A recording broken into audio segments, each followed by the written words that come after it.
In today's video, I'll show you how to set up a RustDesk server on Windows. So I'm going to assume you've already downloaded the RustDesk actual client. If not, I've dropped a link for it in the description of this video. Now, I've also dropped a link for this exact page where we are going to download the server setup. So if we scroll down a little bit, we should be able to see a RustDesk server for Windows. And we're just going to click on that zip file. What you then want to do is just extract it with whatever tool you use.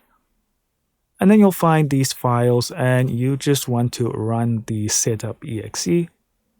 And if you are greeted with this window, what you want to do is just click on more info and then run anyway. Now you need to choose where you want to install to. So I'm going to put this on drive G and just hit next. And let that install, and then when it's done, just click finish with these ticked so that we can run it. And now what you want to do is just click on service on the left and then hit start. And if everything is installed successfully, we should have all of this on the screen here. And what we want to do, and guys, one thing I did forget to mention is you should make sure that you have these ports open. I'm going to put them on the screen over here. And let's jump into our client here, our RustDesk, so we can see what we need. So what we're going to do is we're going to go to the settings option on the top right here. Here you'll see network, and you just need to unlock network settings. Then you'll see ID/relay server. And here in the ID server, you need to put in your external IP address, which I will give you a link to a website that can show you your external IP address if you don't know it.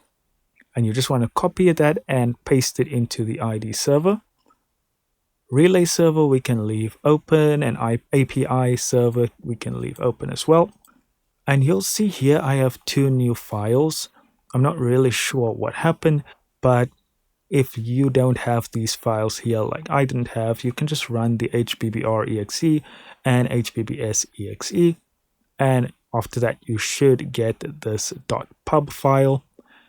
And you can just right click to open that with a notepad. And this is going to be your key. So you just want to copy that key and you'll paste it into the key section. Then hit OK. And then it should automatically start up connecting to the server. And that's all I've got for you guys. Thank you so much for watching. Do understand that this can be very complicated and we can run into so many different errors. So just keep in mind that this method is not foolproof. And I did record this actually before I found a nice Reddit post. So I'm going to link you to that person's post as well, because I think their way might help out those who can't get it to work the way I've set it up here. Guys, thank you so much for watching. Don't forget to hit like and subscribe, and I'll see you in the next video.